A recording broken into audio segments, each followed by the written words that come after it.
If Season 1 was all about breaking out, Season 2 was all about staying out and staying alive. And the small matter of $5 million. That's all here. The staying alive bit was made much, much harder by the introduction of a new nemesis for the brothers, rogue government agent Alexander Mahone. Take a good look at these faces. These men right here are now the 8 most wanted men in America. Well, I gotta say, William, I absolutely adore your character. This is one dark, sick, that's you, my mother. Oh, your mother loves the character? I think so. What's wrong with that? Why do people love the kind of bad guy? I don't know. Is he a bad guy? I got nothing against you, kid. What are you doing, man? But they do. Blackmailed by the mysterious company, the manhunter Mahone manages to either capture or kill half of the fugitives by the end of Season 2. Alexander Mahone has a very interesting relationship to right and wrong. He's another guy that wants to do it the right way. Unfortunately, he's caught between a rock and a hard place, as are most characters in this show, and he finds himself perpetually digging himself in a deeper hole by trying to get ahead of the last trouble that he just got in. You can see the wheels just slowly coming off this guy, and the big question is, can he right the ship before the ship hits the iceberg? He's got all these deep personal demons, don't you think? Absolutely. I mean, he's popping his pills, and he's missing his wife and his kid. But it's funny, when they offered me the job last summer to begin Season 2, I honestly read the first 2 episodes, and if I would have thought it was a bad guy, I wouldn't have taken it.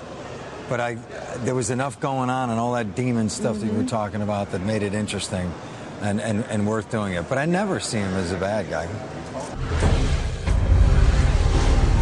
Season 2 was typified by double-cross after double-cross. Drop the pack.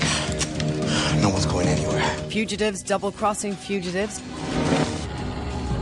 Government agents double-crossing government agents. Even government agents double-crossing fugitives. So you kill him and frame us. Why? So everyone will leave me alone. Greed, lies, and blackmail brought the chase to Panama for the season finale. Michael. What's wrong? Que pasa, Schofield? He's got Marty Cruz locked away somewhere. Either I help him get the money, or she's dead. Michael's brother was finally exonerated by government assassin turned whistleblower Kellerman. Those orders were given by Carolyn Reynolds, who was vice president. We framed him. Oh my God, Bruce Lincoln's a free man. But Bellick, Teabag, Mahone, and Schofield are all either caught or framed, and they find themselves in one of the worst places on earth, Panama's Sona prison. The big question is why?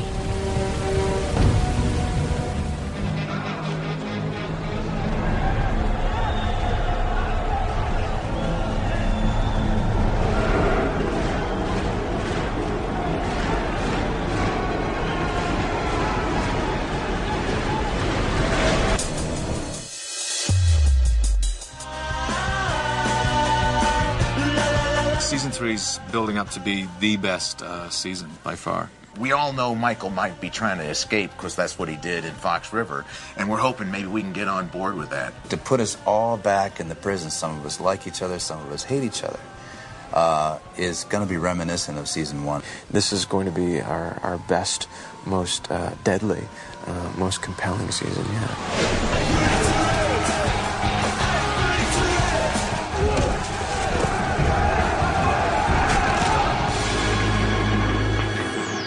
For now.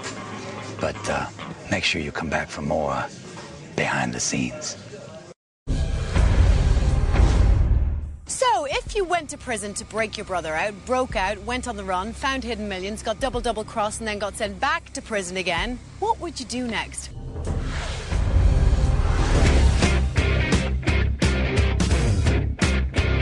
Season 3's building up to be the best season by far.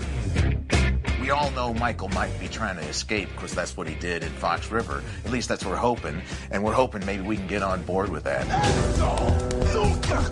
Season 3 begins with a death right off the bat. Sarah and LJ have been kidnapped by the company. To put us all back in the prison, some of us like each other, some of us hate each other, is going to be reminiscent of season 1, which I know people loved. But, you know, Mahone doesn't have his little pills this year, and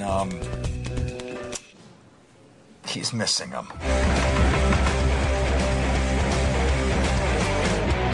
To get out of this place, impossible.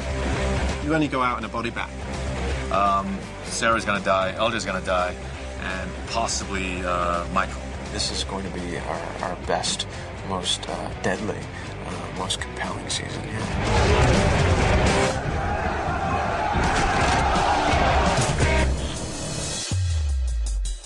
The great thing about season 3 of Prison Break is we have a brand new character called Sona Prison in Panama.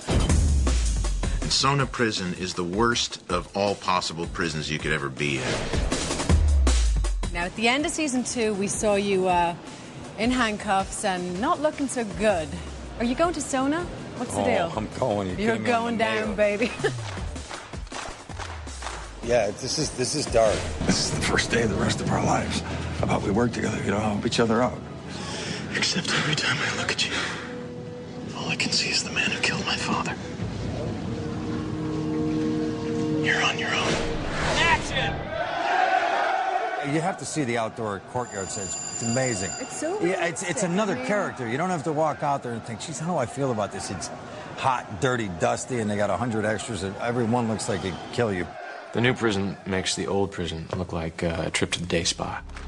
Sona is the Wild West of prisons, and it's very loosely based on an actual real prison called the Carandiru, where the inmates rioted so badly that the authorities withdrew from the prison. But the inmates were left to fend for themselves and create their own little society. And it becomes kind of a Lord of the Flies, you know, story at that point. And what do men do when they're truly left to their own devices? When there's a limited amount of resources and there's a limited amount of power, what do these characters do?